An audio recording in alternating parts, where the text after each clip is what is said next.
there, Skip. He thinks he put. Yeah, I got it. All right.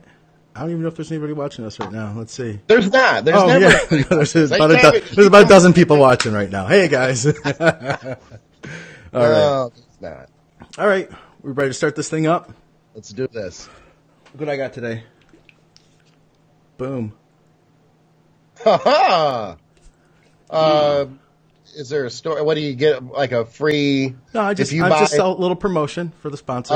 You like that? Gotcha. I was like, if you buy 10 pounds, you get a free. No, but it's a nice shaker cup, though. I like it. It came with the blender ball. I don't ever use the blender ball though. Because I know that I'm eventually going to lose it, so I don't even try to keep it. I just throw it away like right when I get it.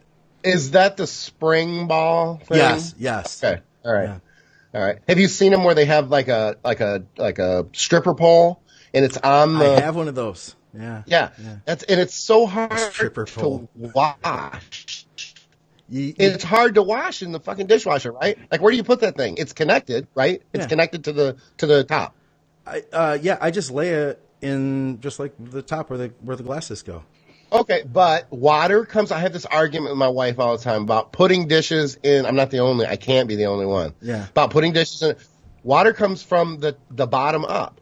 So if you have a shaker bottle or a shaker top, I'm sorry, that is sideways, you know how nasty those things get in there. Sure. How does water get in there to clean it if it's sideways? It needs to be straight up and down. No, I feel like it's coming up, but I feel like it's bouncing off of every direction. The water inside the dishwasher, it's like a chamber just getting blasted. You want to go with me on this one? I don't know. Because do you think it's just like sprinkling upward? You know what I'm saying? No, what I'm thinking is your answer kind of parallels my wife's. And if I agree with you, then in some way I'm agreeing with my wife. So I was trying to weigh out whether she may be listening and hear it, and rub it in my face, and all that sort of stuff. I mean, I can see that, but direct impact. Yeah. All right. I see what you're saying. There's other dishes and it bounces off it and everything. Well, the dishwasher uses really hot water, so steam also gets stuff all wet. I know, but it's like going through a car wash. Let's be honest. You go through a car wash. We're supposed to be starting the show. Oh, I thought you did. No. I just held my shaker cup up. Oh. I thought this was prime shit. I thought we were going. Okay. All right. Then I'll come down.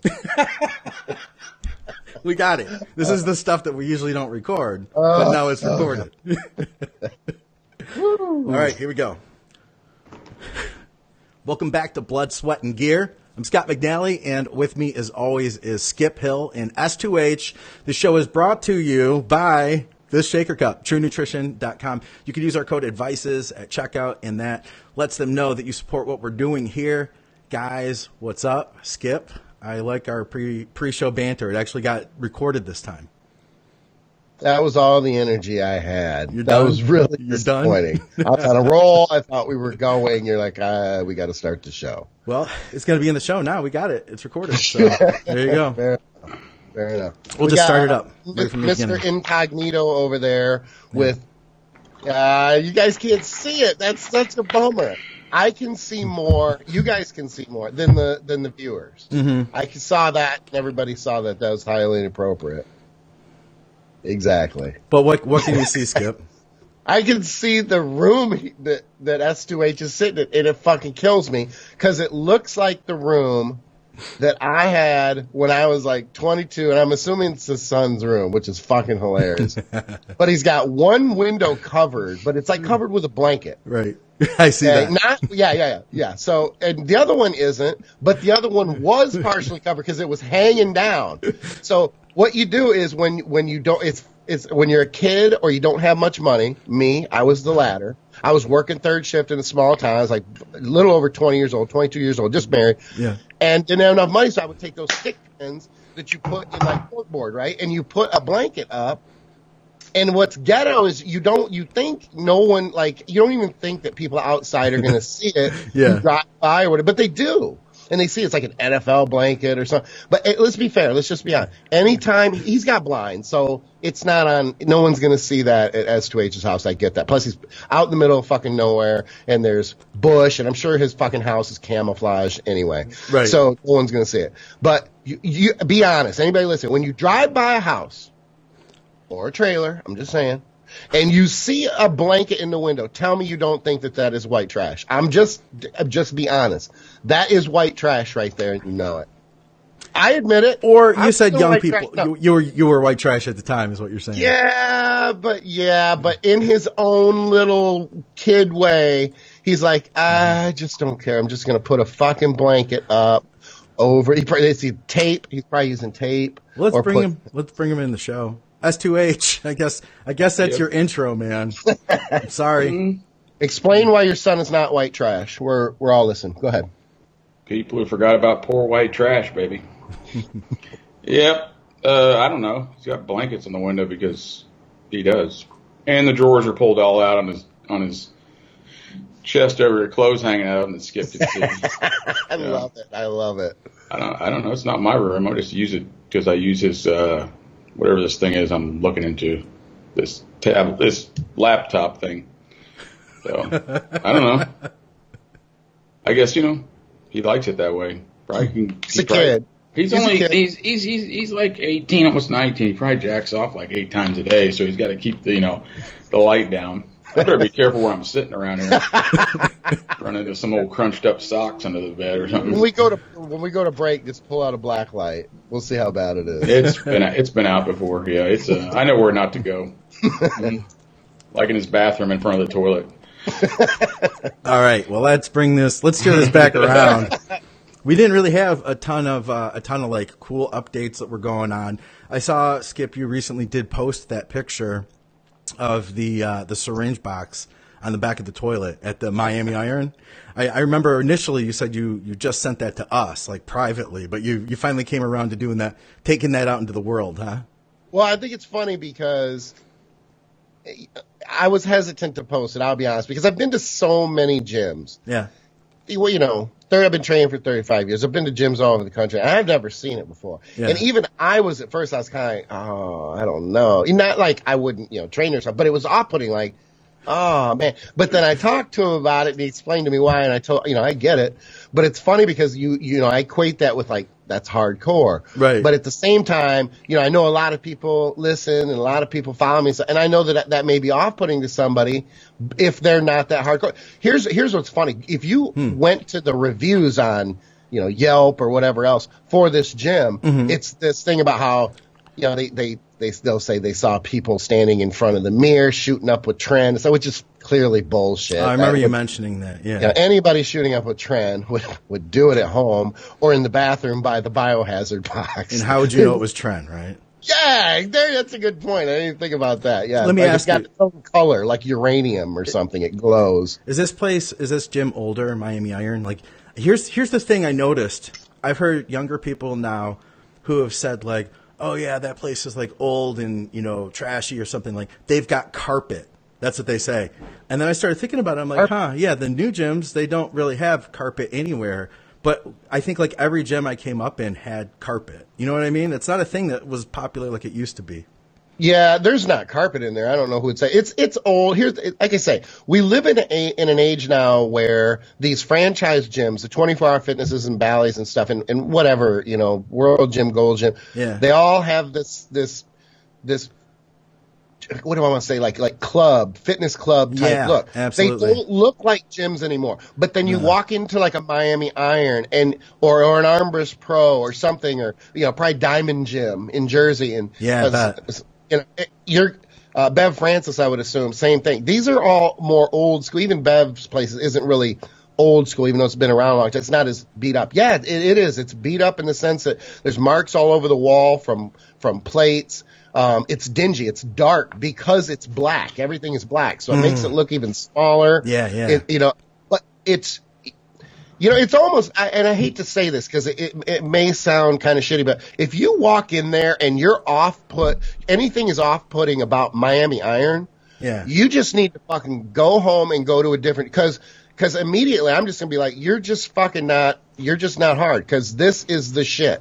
This is where people come to fucking bang. Like, you're not going to go there and go, oh, he's too loud, he's banging weights. Yeah. Or, he's just, why is he yelling over there? I assume they have to have AC in there. There's probably no gyms that don't have AC. They may have it, but it ain't cranked because there are, I mean, and when I say sweat, it's fucking downpour. Like, Yeah, because it's coming. Miami. It's coming. Yeah. And so they don't have garage. It's like my only negative critique. Okay. And it's hardly a negative, but they don't have the garage doors to open. Oh yeah, that'd be nice. But I mean, we got a gym like that. It's fucking sweet. They did at Armbrust. It was one of the things that I liked there. The old Metroflex in not the original in Arlington, but the one in Plano. You been there? Greg McCoy, Greg and Thomas. You the been old there? one? Oh yeah. Okay. I did a seminar there with Steve Kuklo and Jeff Dwell and Steve back in. I just got back from Disney World, so it's like 2011. Oh, I no think. kidding. That would have been a cool time to be there too. Oh, it was awesome. Yeah, it was awesome. But those old, that old school garage type, throw them open. Everybody's outside dragging sleds and flipping tires. It's cool. I like shit like that. Huh. So it's not for the place isn't for everybody, but that's why people like myself like places like that. Yeah. It's just you don't find gyms like that anymore. I bet Scott. Scott. Where is Scott? I can't even see him. He's like, Right. There he is. I'm leaning back. I bet you've got some seriously hardcore gyms available to you. You don't go to one though right now, do you? Well, I used to go to one that Monster Gym in Kingwood, Texas. It's owned by Nathan Payton. Yeah. We talked to him. Remember, we had him on the show one time. Yeah. So I mean, they have garage doors. It's in like an industrial center. Yeah. And when they first they were in another location first, and they moved to this other one. I don't know, 4 years ago maybe. Okay. He had no air conditioning. So they had two big garage, the industrial center garage doors that go up, the roll up ones on chains, and just big ass airplane fans. Yeah, big old fans. Yeah. And it gets pretty warm here. Yeah. So, I mean, they got machines in there. They got one of those old, I don't remember who made it. It's not Nautilus, but it's one of those old lat pullover machines. Yeah. The blue had the old vinyl blue padding on it. I mean, this thing's back from like the 80s, 70s. They got dumbbells up to 250, I think. Okay. I mean, and then they have those about 3 or 4 of the Texas power benches, Texas power squats. I mean, they have a deadlifting platform. They have everything that any kind of serious high level power lifter would use. You guys do so much powerlifting down there. Do you the school that your son has gone to, where he went to high school? Did they have powerlifting as a sport there? Yeah. Yeah, that's a trip. To it me. is. Yeah, not all of them do, but most of them do. Some of them. I mean, the gym in the high school my kids went to is nicer than nicer than most college gyms I've seen, and I'm talking D1 college gyms. Yeah. I mean, it's massive. I mean, there's probably 8 squat racks down one wall in mirrors, and then down the other wall there's like 8 powerlifting, like deadlift platforms. I mean, chalk stations at every one. And then there's like a separate gym that has all the, machines and stuff in it. It's not even in the same room. So, I mean, and I would say that room with all the racks in it is probably 2,000 square feet, 3,000. It's pretty big. But it's a sport in the sense that you go to different schools and compete in powerlifting meets. Well, I mean, they have, so you'll go to a meet and it'll be at a school. Usually I'll host it. And then you'll have you could have 15 different high schools, 20 different high schools there. Oh, okay. And, all right. Yeah, so that it's the 3 lifts, bench, dead, squat. And then they have it's all sanctioned and judged. Most of the time the Texas A&M powerlifting team is the ones that judge it. Oh, okay. They're certified judges. And I mean, it's a pretty big deal, man. I mean, I'd say if you play football and you're on the D or O line, it's encouraged that you powerlift. I bet. In that, yeah. Yeah, especially So think about suits. Think about like the way all the sports are down in the South. Like, I'm sure they want the high school football team to have, I'm sure they're training hard. There's a lot of pressure on those kids down there. It's not like that. You know what it's like, Skip? It's not like that in Michigan where like high school sports are so important. I'm sure that they probably are really conditioning the athletes down there. Yeah, I looked off into space like I'm just really pondering this topic in a deep way. I could go on and on about it. Sports.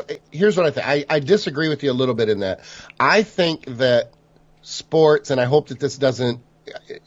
If it looks like I'm going off in a different direction, pull me back in. Right. But I think that sports and high school sports are much different than we were younger in this one main area, and that is this.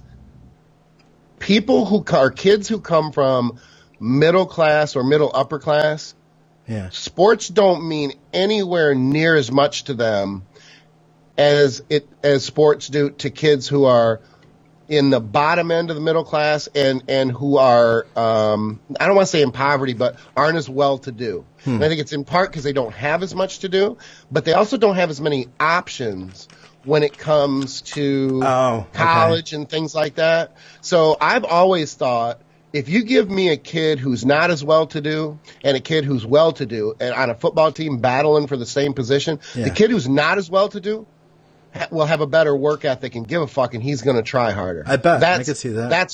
That's what I think. And they try hard is what that. I messed that term up that day. I said do-gooder, but it was try hard. Oh, yeah. I remember that. Them try hard. Yeah. So I think that plays a big part. So I think when you're and I dealt with this when I lived in Evergreen when I was coaching baseball, because it was very upper middle class, and all these parents had sent their kids to, private lessons since they were 4, and it was very difficult for them to grasp. Like they were like disillusioned. They thought their kid was so good because they'd been told for so many years by the guy that they were paying to teach the kids how great their kid was. And you almost wanted to grab him by their shirt and go, bitch, your kid sucks. Yeah. He's not that good. He may not have sucked, but he's not that good. He's nowhere near as good as you think he is. Yeah. And parents are bad enough when they're rich, but they're worse when they only have one kid. I think if they that's have like 4 or 5, they're not as bad. That's maybe like a situation to situation thing. I think as a culture, though, I feel like in the South, they're more into, like, the community gets behind the football team, right? You know what I'm saying? Well, they don't have other sports out in rural nowhere land out in Texas. Right. I mean, so look at like Hoosiers, you know what I mean, in the Midwest type stuff. It's like that kind of thing. So I guess my point was, we were talking about the gyms, and Scott was talking about the quality of the gyms you guys have down there. Anyway, I don't know how we got off on that tangent anyway. Let me say one thing real quick. Yeah. It may be where Skips live, but here, it doesn't matter if you live in the city or live way out in the middle of nowhere. Football is king. And, I mean, the stadium we have a consolidated stadium that district plays out of. It's like 5 schools, I think, 5 or 6. And it's bigger than a lot of the college stadiums I've seen. I think it holds like 25 or 30,000 people. Wow. And on Friday night, that summit just packed to the gills, top to bottom. Yep. I mean, it's all the new AstroTurf and has all it looks like you're at a D1 college football game. Maybe not as big as the big ones, but, it's massive and it's huge. I mean, and I don't think, here football is real big, so the kids start when they're really young, like I think 3rd grade. It starts with this deal, and then it goes up through there. And I would say the kids that are really good athletes when they're little tend to parlay over all the way through. The ones that are really dominant when they're like 12 seem to be dominant when they're 18 and they're seniors. But sometimes you can look at the gene pool they come from. I mean, there's kids that come from professional athletes, and they tend to be pretty good. Now, I would say that sometimes they are really good up to a point, and people start catching up to them, and maybe they get, from the coaches, they get that extra, oh, you're still the best because of what you did in the past. So I think there's some opportunities missed with some coaches where there's kids that develop that are better, but they weren't as good young, Would you think Iowa? We're way off here. Nebraska, yeah, I know. Iowa and Nebraska about the same as Texas in the sense that it's rural. Football's king. A lot more people. Yeah. We got a lot more people. I guess I see it as a kind of the same thing. We need to be pulled back in by Scott, so I apologize. But that's all right. I see that as about the same thing. I was just going to try to squeeze in as much bodybuilding as we can on this show. We did. We got football. I wanted to ask you about your training was the other thing I wanted to try to hit before we went to break, and then came back and answered questions from the forum. I know you said you're down to TRT right now, but you're doing really well. You're hitting some PRs. Explain to me what your idea is behind training in the state you're in right now. Well, initially it was just to kind of hold as much strength as I could from my non-TRT weeks, and just kind of get over this little TRT hump, because I'm not going to bullshit anybody. I fucking hate TRT now. I hate it. Yeah. It's like going 200 miles an hour, and then all of a sudden you got to do the speed limit at 55. It kind of sucks. And how long are you taking? Only it'll be a total of almost 12 weeks. So, okay. But that's only because I'm going out of town for juniors, so I'm taking 2 more extra weeks. I don't want to step on the gas and then go out of town, because I'm gonna take a couple extra days to go up and see our daughter after that. So I'm waiting till I come back. So it'll be 12 weeks. I mean, it's I'm doing it because of my blood, because of my health, and because I said that I would do it. Otherwise, if I didn't have a plan, I'd just probably jump back on. Yeah. So it's going real well. I don't understand. I say I don't understand. I do understand. I just didn't anticipate that I would be able to hold as much strength. I'm not just holding it. I'm actually slightly stronger. And when I say slightly stronger, it's not much more weight as much as I'm increasing huge on reps and things like that. I go up in weight on some things, but I'm down, about 7 pounds. Wow. So to be down and holding, and I'm bringing, some of that is coming back because my body composition is changing a little bit, so my weight is up a little bit. I've gone with a little longer. I don't want to get into the specifics. I can do that in my coach log and not bore everybody. But my calories up just a little bit, and that's helping to compensate. And it's funny because you try to explain to people how anabolic food is, and as soon as you say that, the rest of what you say, they're too busy eye rolling to hear you, because they don't want to hear you compare food to drugs. Yeah. And I'm not in any way saying that food is more impressive and more anabolic than drugs. All I'm saying is a lot of people don't think it's very anabolic at all, and it's just funny because the only thing I've done is increase my calories a little bit. Yeah. My recovery is better. I'm sleeping more, and my sleep routine is very consistent. But it's going real well. I mean, I only have 5 more weeks, and then I can step on the gas again. I got to get my blood work done next week. I feel great. Everything is going real well. The only nagging issue that irritates me is my left supinator is still giving me a problem, but it's not getting in the way of training as much as I can't do things like heavy dumbbell presses because I can't get the dumbbells into position, though I can press them all day. So it's just a nagging injury. It's not anything. It's not like a bicep tendon that if I'm not careful, I'm going to rip it and not be able to train. It's just it continues to get irritated, and I really need to leave it alone for a couple weeks and baby it and let it come back around. And I haven't done that yet. Okay. You still you don't want to try BPC, right? Yeah, I don't, and it's funny because even just going back on GH, I was told, and I'm like, I know if I do, but I'm trying to stick with my plan. And here's the funny thing. If any time during the course of this year and a half plan that I could rest it and really not have it impact my long-term big picture is right now. I'm TRT. What's the big deal? I can train back and it doesn't irritate it. Okay. It's funny because the main thing that irritates it, believe it or not, is loading plates for legs or loading plates high, like on a hammer where you got to get them up a little bit higher, things like that. You got to heave them. It's not, and maybe sometimes on side laterals. That's about it. Huh. It's not, or if I were to do dumbbell presses or heavy flies or something like that. But it's not like doing biceps or training back. I can train back and there's no issue. Yeah. And the reason is because if I were to try to do exercises where I had to supinate, that'd be different. But if my grip is fixed, then my supinator is just sitting there being irritated. It's not a main muscle it's a very small muscle, right around the bottom of your, pretty much your vagina. For those who don't know, the vagina is the crack in your elbow, and the weenus is your elbow. I mean, I would imagine most people know that. But anyway, It's not a prime mover. It's not anything that's going to be. I was even told that if I just ripped it right from the bone, which apparently you can't, or it's very difficult to do. So I guess it's not that you can't. That even then you could still train. You would just have a lot of pain if you wouldn't be able to supinate. Okay. So supinator and pronator. The pronator teres is the the opposite muscle where it's just that rotation at the wrist. Well, what do you guys say we take a quick break and come back and knock out some questions? Trying to see the time. I'm good. All right, cool. Guys, we're not really going anywhere since we're doing the live show, unless you guys want to take a break. I know, it's like so different. Do you, So different. yeah, do you need to get up, grab anything? I'm actually good. I'm trying to see the time. It's almost 2. All right. I may, I think I will. I'll choke this protein drink down, but I can mute my mic. Okay, if I need to, because I'm going to put nuts in my mouth. Scott, I'll go to you first then. Let me wake up. All right. I'm awake. Here we go. All right, guys, welcome back to Blood, Sweat, and Gear. Skep Hill, S2H. I'm Scott McNally. We're at the question thread.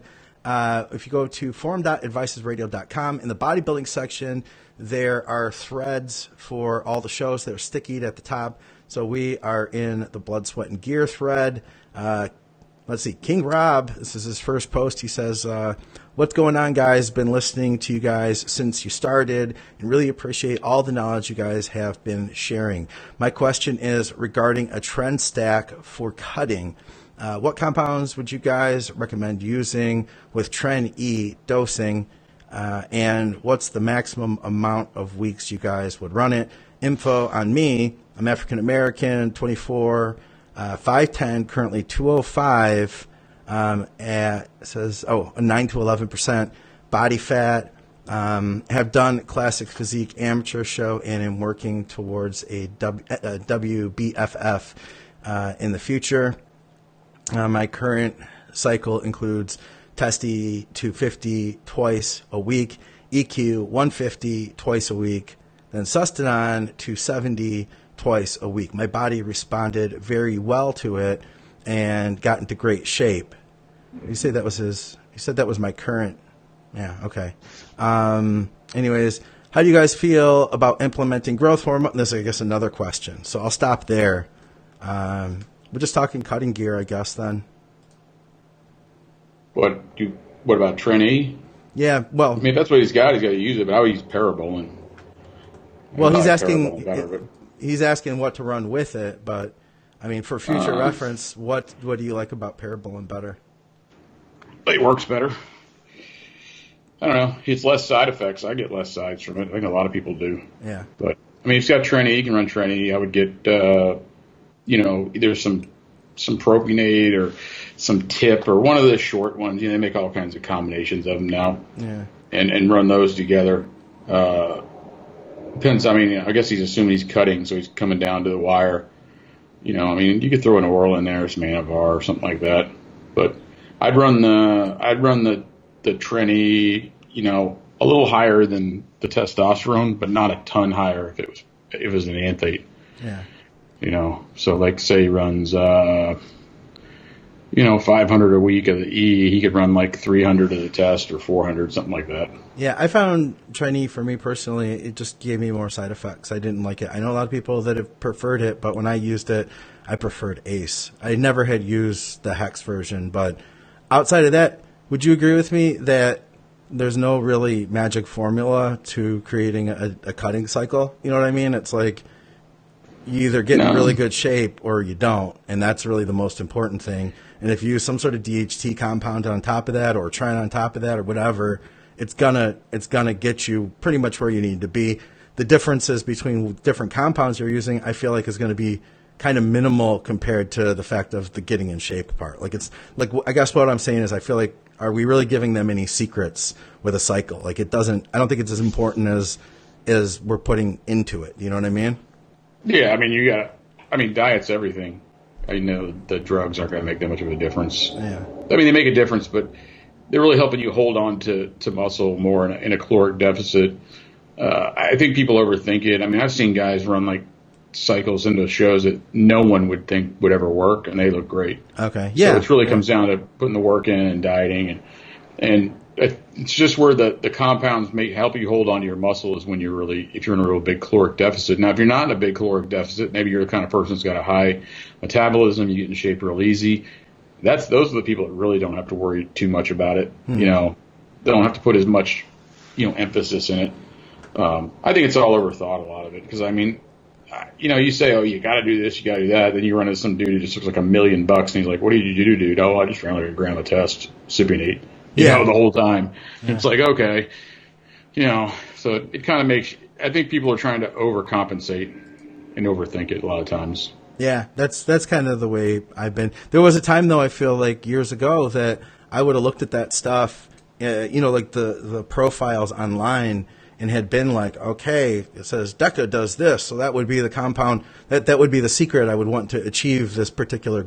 Like it just the way I feel like it's packaged online, it appears like things are going to be a lot more specific in the way they work than what they really are in reality.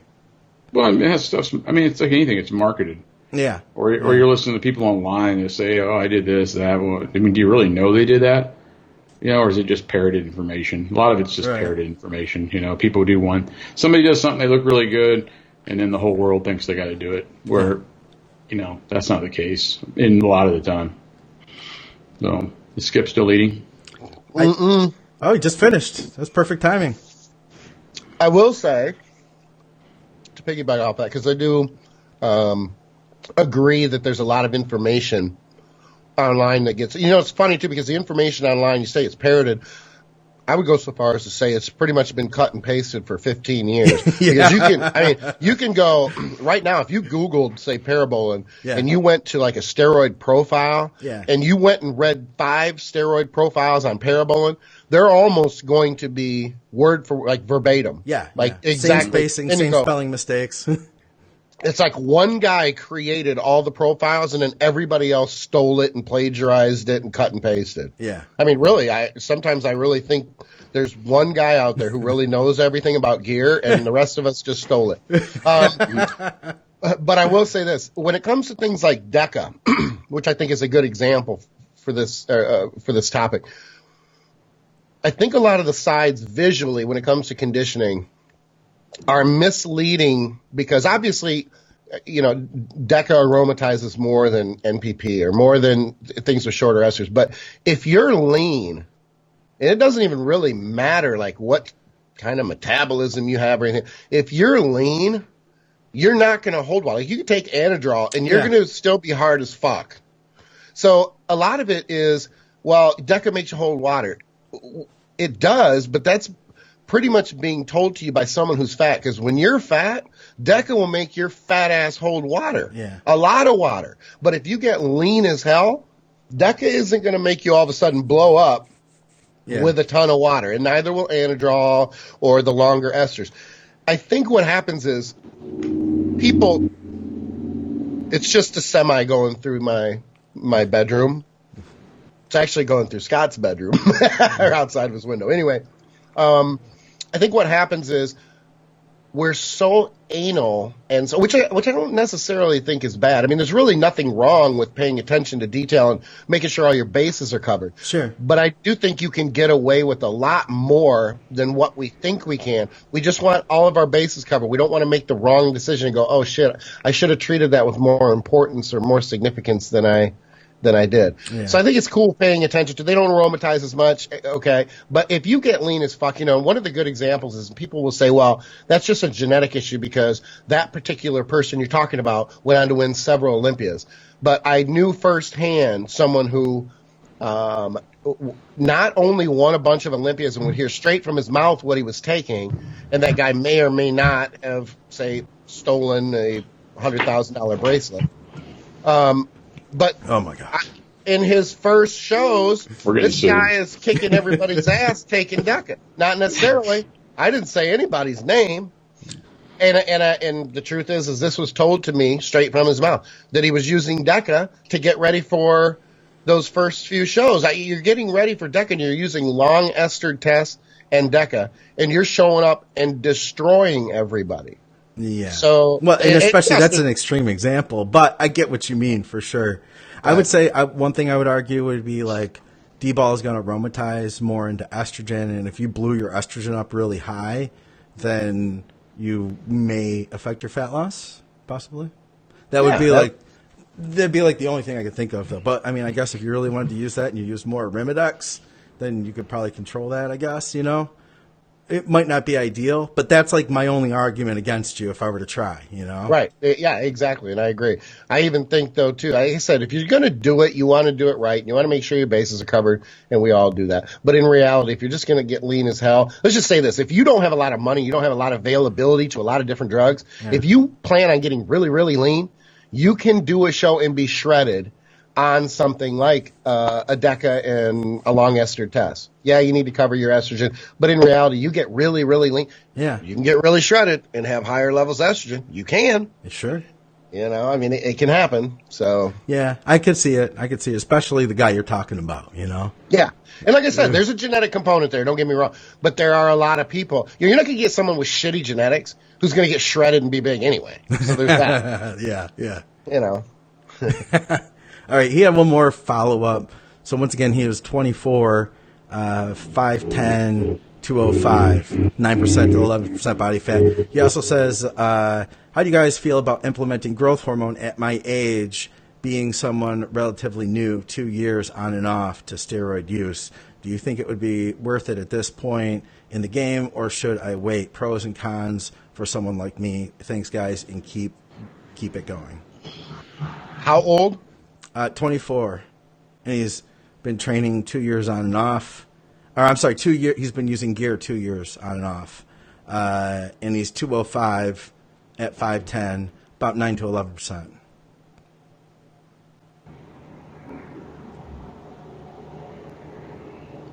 What's he doing? I don't know.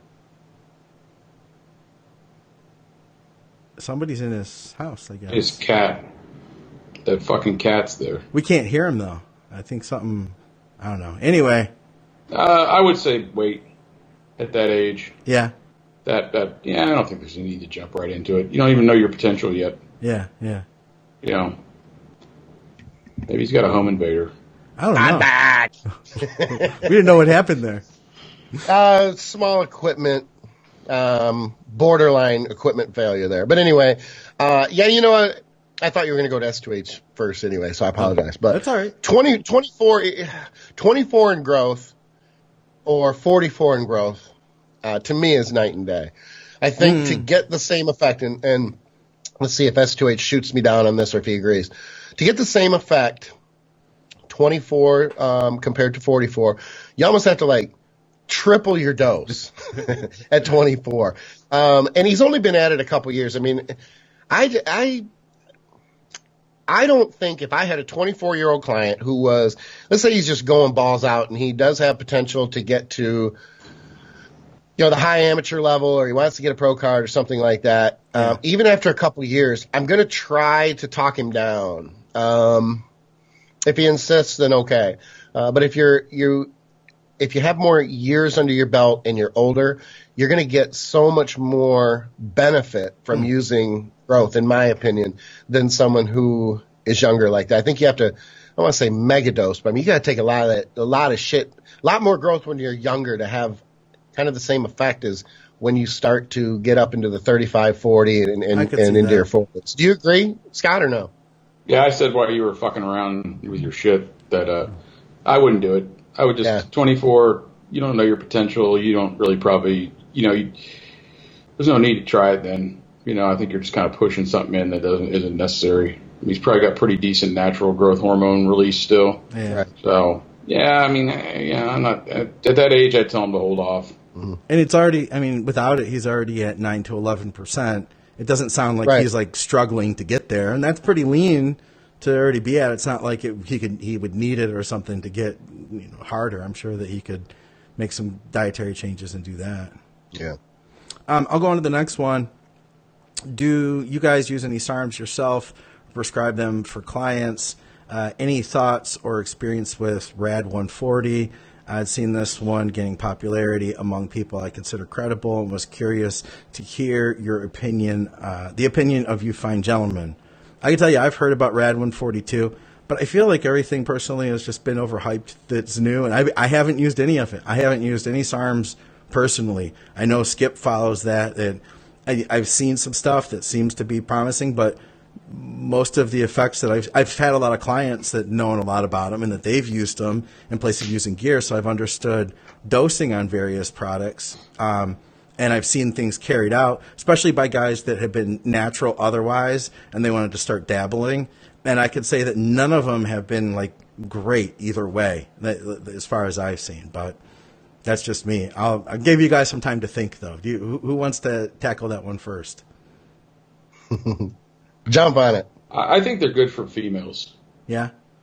And I think outside of that, you can get a little bit out of them. Like you said, your dabbler guys want to dabble. Yeah. But I think they're good for females, especially ones that are concerned with virilization. But outside of that, that's about all the use I see for them. I think they are great for females, but I'm not a female, and neither one are y'all. So I don't know. Males, you can get a little bit out of them. I think they're overhyped. And yeah, anything new, it's kind of like anything new that comes out. Wait a year and then see what's up. Yeah, that's the way I feel too. Yeah. Well, otherwise, we'd be spending an awful lot of time checking on compounds that, I mean, it would just be pretty much nonstop. We would be checking on compounds and researching. And here's how I am when it comes to things like this. Drugs work, therefore use drugs. And I don't want to sound, negative about it, but that, when it comes to even, I've said this before, peptides versus growth hormone. Growth hormone works. It's been around for a long time. We know there aren't going to be any surprise side effects with growth hormone that like, oh, we didn't know that. But peptides, they haven't been around very long. You don't know all of a sudden if maybe one testicle is going to end up being 4 pounds in a couple of years. Ugh, you never know. Yeah. There are no studies. There isn't the background with these, with these compounds like there are with growth hormone. And I like predictability. I know it's going to work. It's proven itself over time. So what the fuck? Why are you looking for something? And a lot of those peptides are very expensive too. And I understand we're talking about SARMs. So going back to SARMs, when it comes to, because people might say, well, Skip, you train, you say you train natural athletes. I do.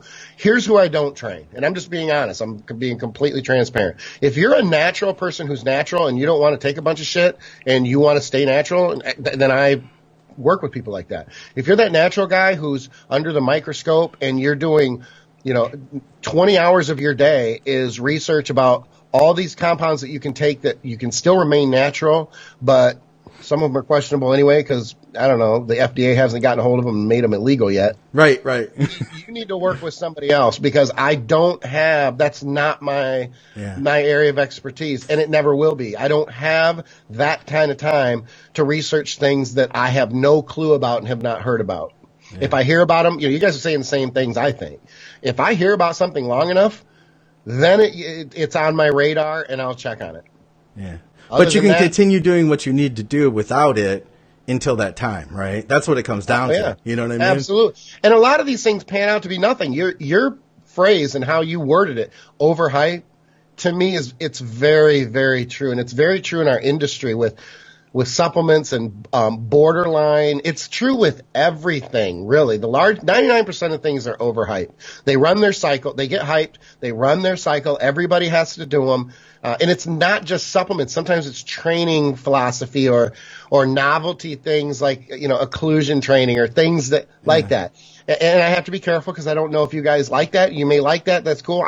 To me, it's an eye roll. But here's the thing. I think that for some people, they want that. It's to keep things exciting, to keep things different. And I think a lot of times with what you're talking about, that's what it is. It's not that they really even believe in it. Like sometimes it's like, well, I'll try it. And maybe some guys are really believing in it, but some people I think just want to do something different. You know what I mean? I can't disagree with that. And I have to be careful because I've always said and told people, hey, think outside of the box. Think outside of the box. So it seems and could be argued that, Skip, you're saying and you're telling people to think outside of the box, but then you're chastising them for getting outside of the box. True. Interesting. That's a good point. What I'm trying, the point that I'm trying to make is try to be, when you get outside of the box, try to be logical. Okay, yeah. And potentially try to come up with something that hasn't, I don't want to say hasn't been come up before because there's not much left, but you know, there's a difference between standing on a hammer strength machine with one leg up and one down, making up the dumbest, stupidest shit you can make up, and trying to tell me that logically that makes sense to you. You're just trying to get attention in some way by doing something that someone else isn't doing. Yeah. So occlusion training, just for the record, I don't want to get stuck on this, but that has been around before. This is not a new invention. Right. This isn't a reinvention of the wheel. This is like, like someone tripped over it when they were looking online and went, oh shit, I got to bring that back. There's my niche right there. And it just kind of, it's like, come up with something different, come up with something, be not necessarily a pioneer, but come up with something of value. I said it the other day online. I'm going to stand by this. 95 or 97% of what is being said right now by every, prep guys and online trainers and gurus has been said for the last 20 years. It's just been repackaged and it's coming out of someone else's fucking mouth who is 20 years younger. Yeah. And you say, oh, that's just bitter old man. Okay. I can see it. I'll live with that label. But tell me that there's not truth to that. I could see it. Thank you. I do think that there are things that are being added. We can't say things haven't progressed because, I mean, if you look at the big scale, like if we look at like coaches today to coaches 30 years ago, it's obvious to see the improvements we've made. But I still think that said, the difference is probably marginal. The new advancements that were actually beneficial in the last, say, 5 years are not as noticeable as like the last 30 years. And that's exactly my point. Yeah. It's not to take away from, and I want to be clear on this. I'm not trying to take away from anybody who is younger, who is good at what they do. Right. Because a lot of what you do and being good at it as say a prep guy is a lot of evaluation and assessment and an eye to be able to see what a lot of other people can't see. And that's where I said knowledge is important. Of course, knowledge is it's at the core of everything. But that's what irritates me, though, with the current crop is understand that you don't have the experience yet. And if you're working with people who have great genetics, sometimes you can take someone with great genetics and a 9-year-old could prep them because, I said it all along, and I still say this, and I know some people be like, oh, God. But you're not going to prep Phil Heath and have him come in flat. Yeah. You know what I mean? It's not going to happen because he can't go flat. He's been in the ER sick and dehydrated, and he still isn't flat. Now, he might be a little off from what he's normally off from. But and we go, there's guys out there like that. Yeah, there's guys out there that are like that. I know exactly what you mean. And it's not until you actually see people like that. And like you have to see them on a regular basis. It's not just going to the expo and looking at a big guy. It's working with them or seeing them on a regular enough basis to just be surprised. Like when someone's dieting hard and it's like they never lost it.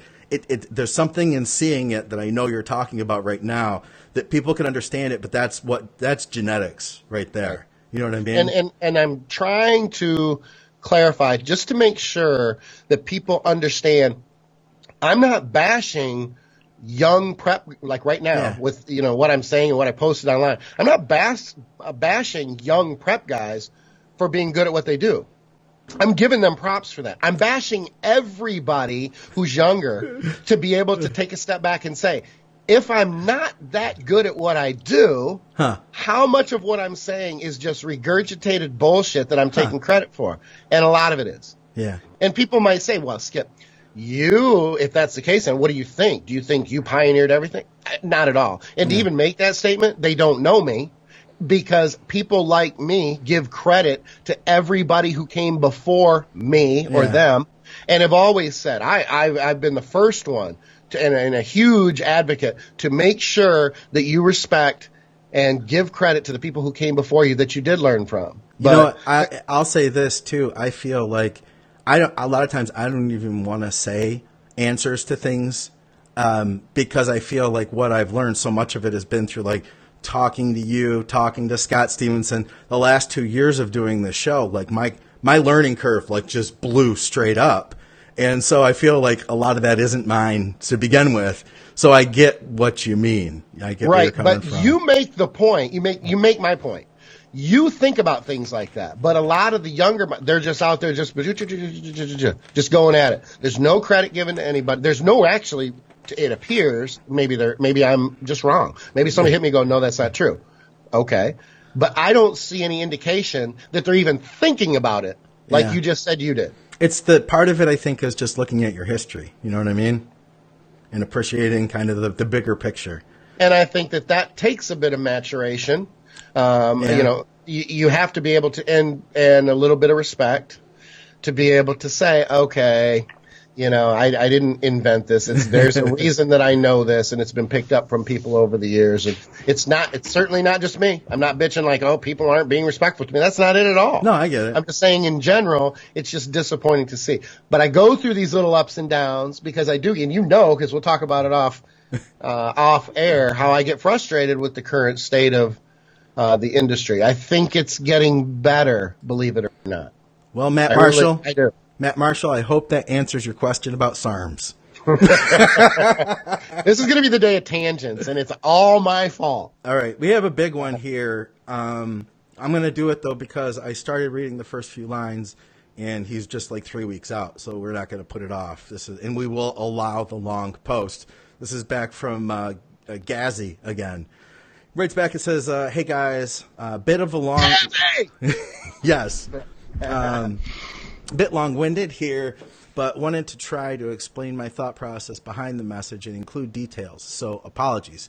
A question for Skip, S2H, and Mr. McNally. Just over 3 weeks out from showtime now. I think I've got my plan locked in for pre-contest, so my focus turns to the post-show rebound phase of 6 to 8 weeks following the competition.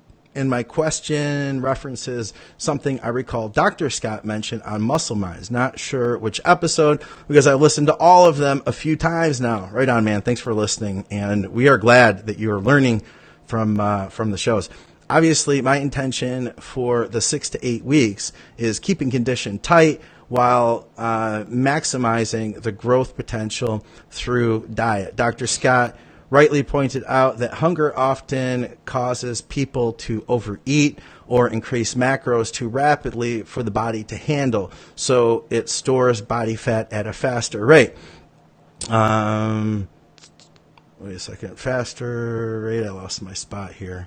Than desired, and a way around this is to put the carbs in only around training, but the other meals simply raise the protein level higher and higher than normal levels, as the body doesn't store excessive calories as fat. Hold on, I'm going to just try to fast forward here a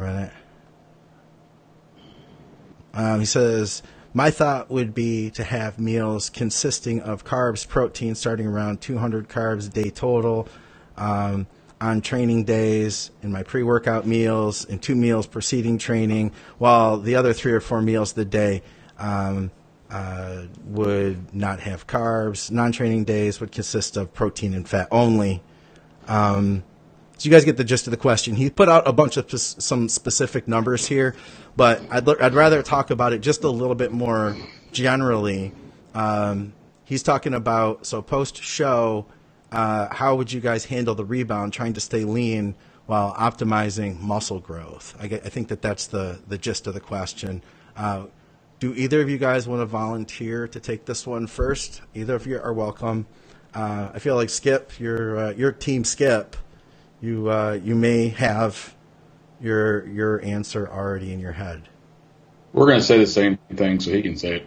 I know, right? It probably will be the same thing. It's a good question.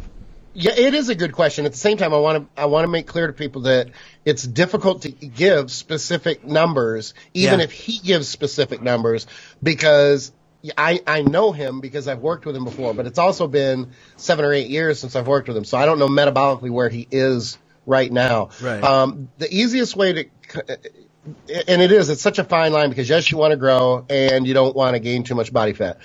at first you're going to fill out. So within the first week or two, it's a good idea. If you can stay 100, and this is important, if you can stay at 100% on your diet, not like, well, I've been on my diet for 4 meals, I'm going to have a cheat and then wonder why you gain body fat. You can't do that. It actually has to be 100% execution. So if you're able to do that, and you pretty much, your carbs are at say 100 or 200 a day, if you double your carbs for the first week or two and don't change anything else, you're probably going to be just fine and fill out, not add much, if any, body fat over that time. Here's the problem though. Yeah. Carbs are going to make you hungry. I say, motherfucker. Yeah. So They're eating more carbs, you're post contest, you're going to be hungrier because of that. Yeah.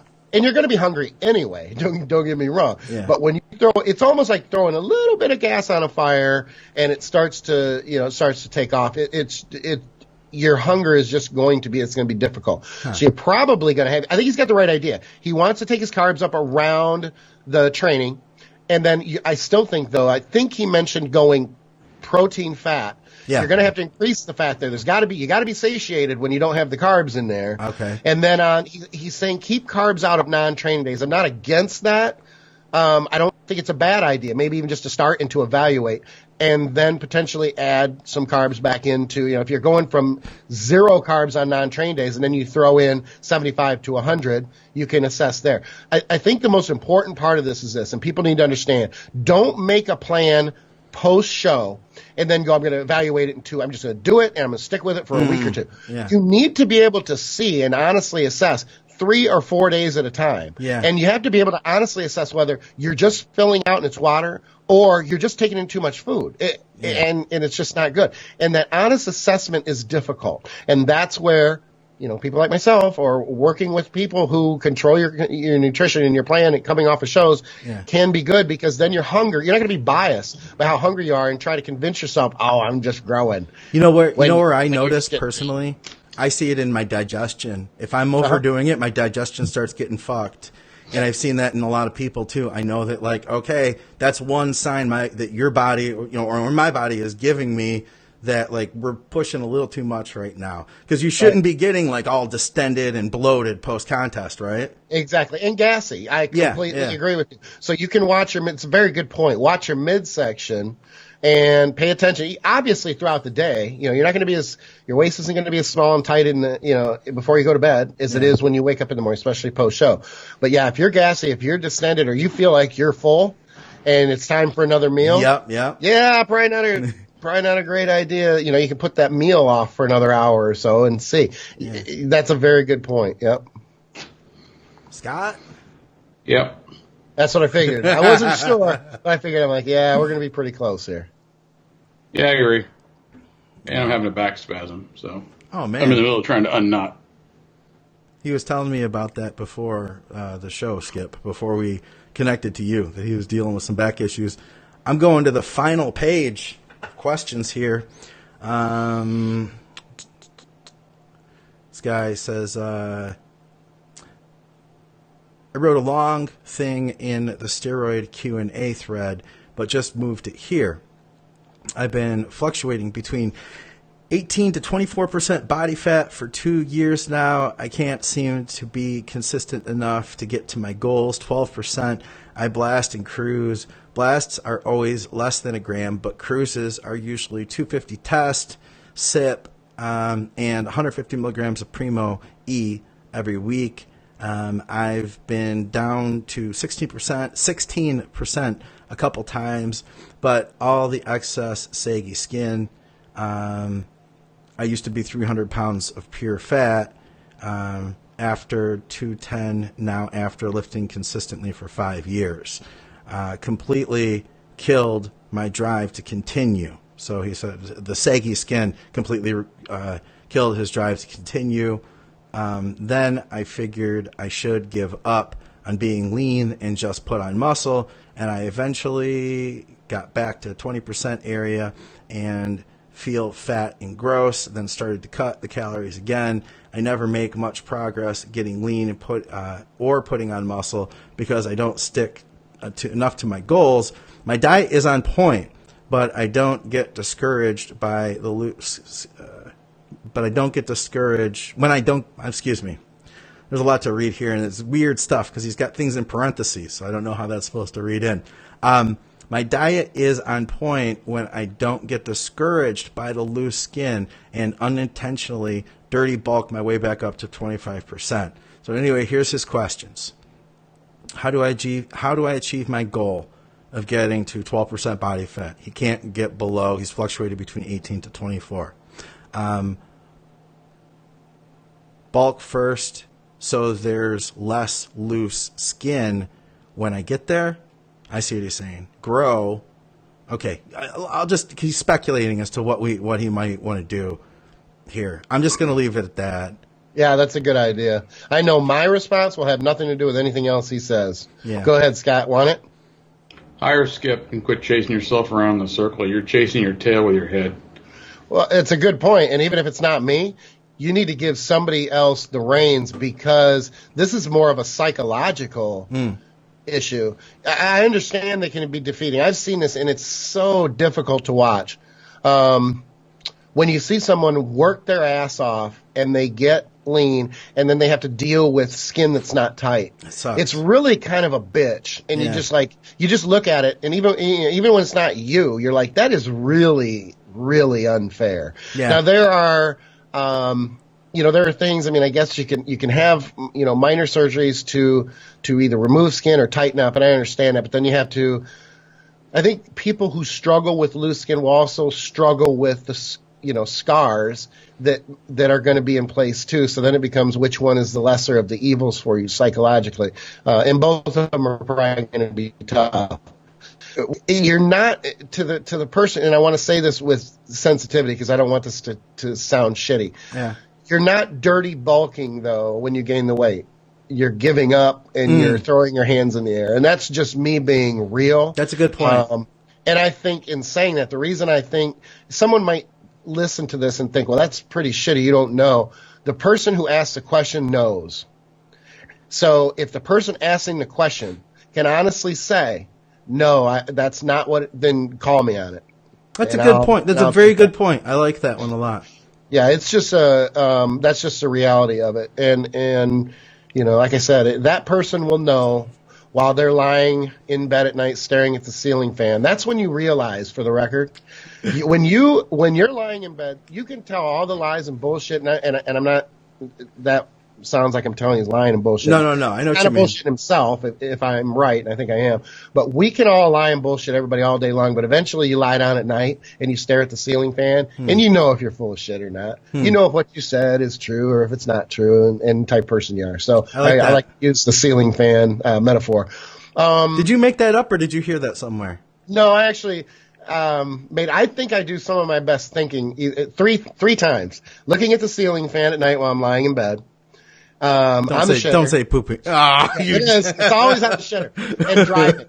And driving. And I don't get to drive as much down here, but when I was in Colorado and I'm driving an hour anywhere, that is some of the best. I won't even have the radio on. I do a lot of thinking when I'm driving. Come up with topics for writing, everything. Anyway, it's more of there's a psychological obstacle here. You have to basically say, it's like he's asking, how do I get there? Is it this? Is it that? It's really just understanding that if you want to get lean, one of the consequences, unfortunately, of that, one of the things you're going to have to deal with is you're going to have loose skin. Yeah. So ask yourself, if it bothers you that bad, and I can understand how it could, then don't bother to lose the weight. The other thing I will tell this person and anybody else who deals with loose skin, if you do lose a lot of weight, sometimes the skin will get tighter. It just can't keep up with the how fast or how quickly you're losing the body fat. So my advice is get lean, stay lean, and you might find that if not completely, sometimes not completely, that skin may not necessarily catch up 100%, but it will catch up over time. Considerably more than when you just lose the weight and you have loose skin and you go, oh, this sucks. Oh, dude, even somebody who doesn't have that problem, when you're dieting down, like my low back being one of the last places to actually anybody, whatever their difficult spots are, or whatever spot is full of fat, if they have a pocket of some type, and then you push a little harder for 2 weeks, and then that fat is gone, there's gonna be loose skin there. What the hell? I don't know, but no one's coming to my house to arrest me, so. That would be me. But you know what I mean, though? Like sudden moves there. Loose skin. it's going to happen to anybody. So I guess it's just a matter, and that's going to tighten up on somebody who doesn't even have loose skin. I've seen the same thing with somebody who does have that remaining loose skin after they get lean, where it doesn't quite go away. But I've also seen it where, like, after staying lean for 2 years, that it's reduced dramatically. But it's that, like you said, man, exactly that long-term thing. I give you a guy I can think of. I had a guy. I worked with him a couple times, but then he decided he wanted to do a show, and he probably walked around 300, maybe a little more, wow, before he ever even worked out. Like 5'10". So he goes down to like I think it was 240, 250 or something, and he wanted to do a physique competition because he had a friend that was doing it, and he had been lifting and stuff, and kind of like this guy, he had gone up, down, or all around, loose skin, the whole 9 yards. And so since he was pretty good size at the time we started, I think we started way out, like 30 weeks or something. But anyway, dude got absolutely just freaking shredded, and he was like 170 pounds, like 8 weeks, 10 weeks out. Yeah. But he had a little bit, but like Skip was saying, his skin was loose, but as he tightened up and stayed tight and got tighter, his skin got tighter. Now, he did have some issues in the stomach, right below the navel, but he could afford it, and so he had the surgery and the laser thing done. It was kind of expensive. I think I don't remember, 10 grand, 15 grand, but that got rid of all of it at that point. I mean, there was no OTC stuff we were putting on there. I mean, he actually went and got it fixed. I would say it really wasn't too bad, but it was noticeable and would have been problematic for him to compete with. And he ended up winning his class, and he had never competed before. And then he got fat again. So, but you know, I mean, he was, you know, his total weight loss from his heaviest when he got on stage, I believe, was 130 or 40 pounds. So you can do it. You just have to, like Skip said, you have to get lean. You have to stay lean and let your skin, elasticity in your skin, you know, come back around. Because, you know, if you go up, down, and put weight back on and go back down, your skin's just like, think of a piece of chewing gum. You're pulling it apart, putting it back together. You know, you got a lot of elasticity in there, and it's not gonna tighten up for you right away. And I think people are impatient too. It could take you a year of being lean to tighten up. It may, you know, hey, like I say, you know, it sounds mean, but you got yourself up to that weight, so you got to work to get it off, you know, and be committed to it. Yeah, it's a good point. Yeah, it's definitely a good point. The loose skin is funny in the sense that it like you're saying, it does take time, but it is in that area typically around the stomach, especially when you get in with older competitors. And I don't want to go off on a tangent, but with older competitors, I think this is important. The most important thing you can do when it's subtle, because if people say, well, I'll just dry out more. Actually, you dry out more, sometimes it gets worse. You want to be dry, but you have to be full. So any competitor who's dealing with, and I know this firsthand because I've dealt with this personally, and nothing makes you feel older than being in really good shape and then looking at a small area of your skin that you go, that's old man skin. Oh, Fuck my life. Dude, I'm dreading that. I don't have that yet, but I'm dreading it. I am. And part of me even says, it's like, I've worked too hard. I don't deserve this. Like, are you fucking kidding me? And people who start later in life, who might still be my age, don't have it or won't have it, but I do because it's been so long. Because and part of it is, you know, just like you say, the rubber band, you know, metaphor or analogy. You didn't say rubber band, you said chewing gum. Rubber band, where you take a rubber band or a balloon before you blow it up and you pull on it a couple times to make it more elastic so that it will, you know, expand more. So what happens is that a lot of that is in the stomach area because the stomach expands. It gets smaller. It expands. It gets smaller. Not just from getting fatter and getting leaner, but from eating over time too. And the older you get, the more elasticity there is with the actual stomach itself. So you see guys who are tight as shit and can do a vacuum because they're young. And the stomach, not the abs, but the stomach doesn't have the elasticity that it does when you're 30 years older and you're coming up on 50. I'll look like a fucking turtle shell pregnant motherfucker when I get done eating because I have that kind of elasticity. But that makes my skin loose as well because of that. So the point is for competitors, if you have a little bit of loose skin, two things you do. You pose around it. It's almost like you don't hunch over as much on an ab thigh. You stay up taller, but you still crunch into the pose. But the other thing is you have to be full to the point where you need to be full versus bone dry and slightly fat if loose skin is an issue. Yeah. Did I say slightly fat? Yeah. Yeah, flat. Slightly flat. God damn. Yeah, that makes I'm having a hard time getting that one out. But yeah, if loose skin is important to you, that's nothing will make your loose skin look worse than being bone dry and slightly flat.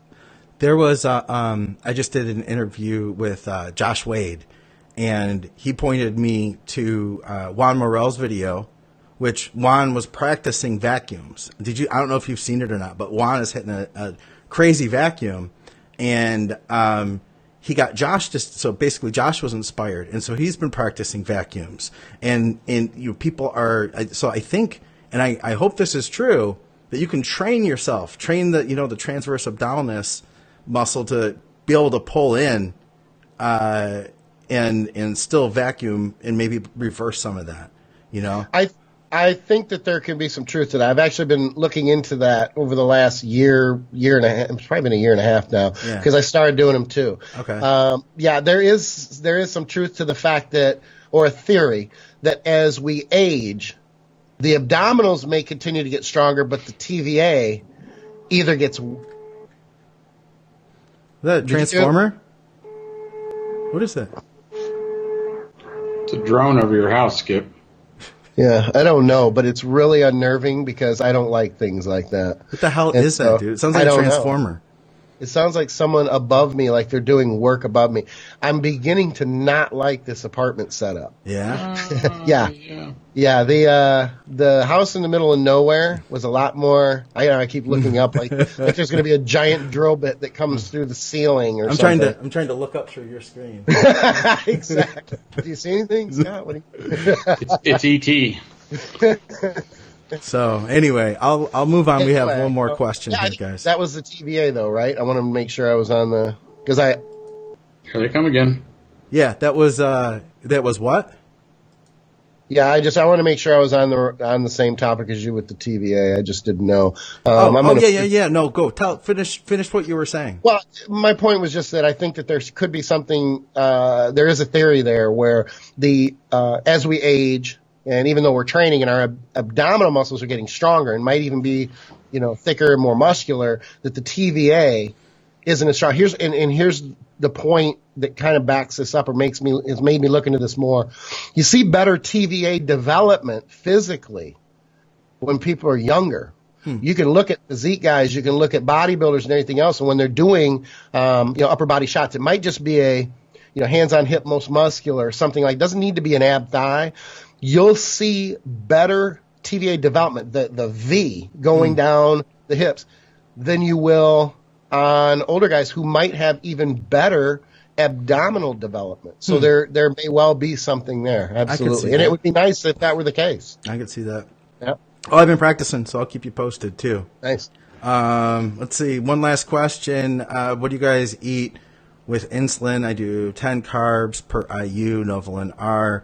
Usually dextrose, rice, and oats, so I can cover the first and subsequent spikes. I have friends who just eat oatmeal. I have another that only eats sugary cereal. What do you guys eat for carbs with insulin? Is that also what you would recommend to a client to eat? If not, what is? Insulin. Depends what kind of insulin. Well, Novolin R, he said. Something medium acting. Yeah. I like oatmeal. Actually, oatmeal used to work pretty good. It kind of depends on the person, too, because, some people don't react the same to insulin. Depends on the overall diet also. I mean, what are you eating before you do this, after it? I'm going to assume if he's eating what he's eating, he's probably not eating a whole lot of carbs in the rest of his meals, or maybe some after that, but not a ton. Why would you assume that? It's kind of... What he said he was using dextrose and oatmeal, or what was he using? Yeah, I said usually dextrose, rice, and oatmeal. Those are the things that he uses around it. Well, I'm going to bet it depends on how much insulin he's using, but I'm going to guess he probably is not eating a ton of carbs outside of maybe the meal before and after that. Okay. That would just be an assumption, but I don't know what this is kind of those questions where Skip gave his opinion, but I'm a little leery to say anything because I don't know what the hell this person's doing outside of this. Right, exactly. Everything else. When he's taking this, we're kind of like stepping into. It's one of those questions that's really hard to answer. Skip, what do you think? Well, yeah, I completely agree. Okay, so I need to understand the timing. Is he using the insulin for like high carb meals? Is this pre-workout? I mean, when is this? I don't. If It's pre-workout to me. He did say pre-workout. I don't know. It just sounds like it. Pre or post, one of the two. Man, I'm going to try to answer it the best I can, but at the same time, like Scott says, I don't even know, what the goal or motivation is outside of even the timing. I don't know what the guy's. Did he say what his body composition was? I mean, what is he? No. Okay. This is difficult then. Okay, as far as types of carbs, that's so frustrating. Well, we can hardly hear it. Okay, fair enough.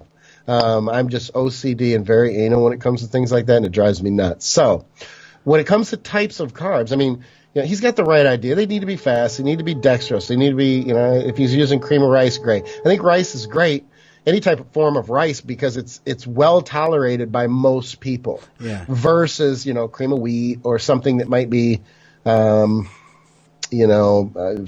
fucking grains outside of rice. Anyway, but as far as how much, I think he mentioned the 10 grams of carbs per IU, right? That's all he says, though. That I don't. I'll tell you what, that was put into place for the reason that Scott and I don't like to answer these questions. It was a Safety valve. Yeah, it was like if you take in 10 grams per IU, you're probably not going to, the large majority of people are not going to have any problems. Yeah, yeah. So I hope you don't fall into that, minority. But I put it more at 5. So I'm going to basically increase the body count here. Yeah. You gotta figure, but you had to figure that out, right? You didn't start at that, right? You probably started a lot higher, which is, I think, what you would probably suggest someone else to do too. Absolutely. Right? Start at the 10 and go backwards. Yeah. And don't do it if you're doing it pre-workout. Don't start at 10 and go, oh, I did an arm workout today. I'm fine. I'm gonna train legs tomorrow, so I'm gonna go down to 5. You want to start with now, the siren is not at my house. No. I just want to make that point.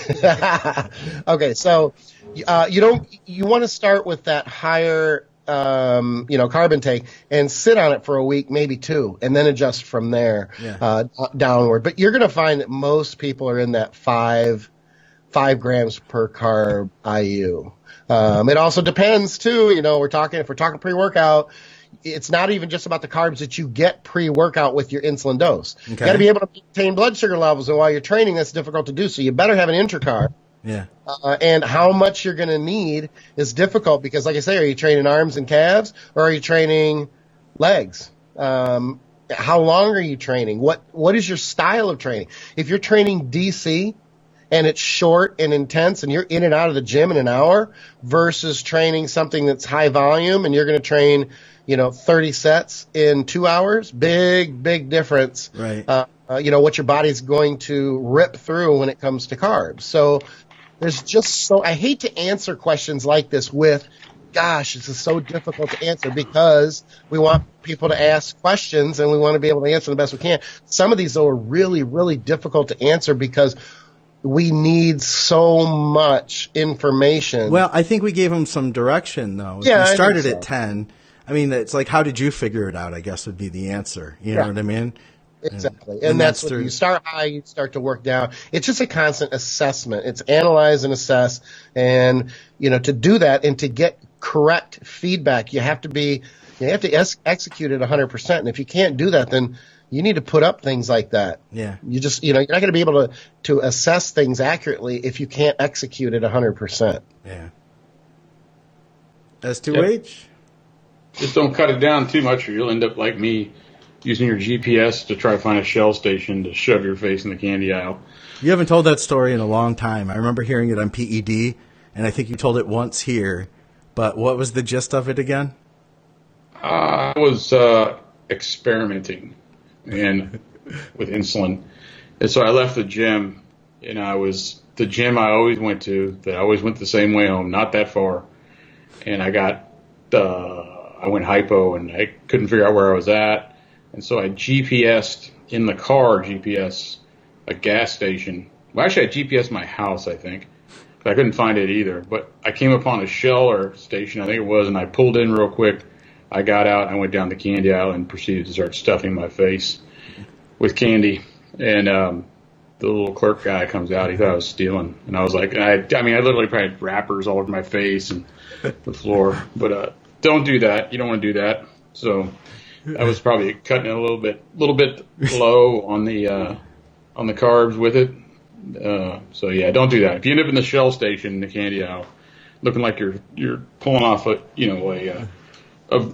oral shoplifting trip on the candy aisle, you might want to rethink what you're doing. Or to GPS your way home.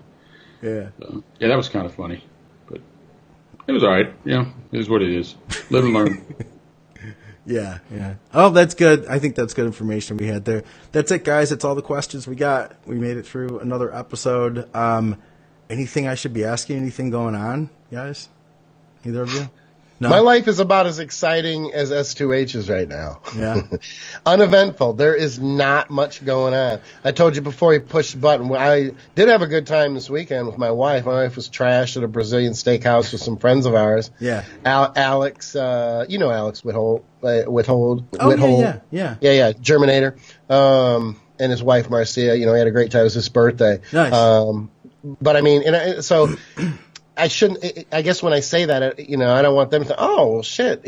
Hanging out with us is boring. That's not what I'm saying at all. I love hanging out with them. They're great people. We're not doing we're not running around. We don't have anything. We're just chill. You're not getting ready to fly to somewhere else right now. Right, exactly. Yeah. So there isn't anything. We had Mother's Day this weekend, which is very difficult on my wife because the kids aren't. Well, 3 of the 4 kids aren't around. So we didn't do a whole lot on Mother's Day. She wanted to sit around and be on FaceTime with them and stuff, which was kind of nice. So it was just a chill weekend here. It was an old person chill weekend in South Florida.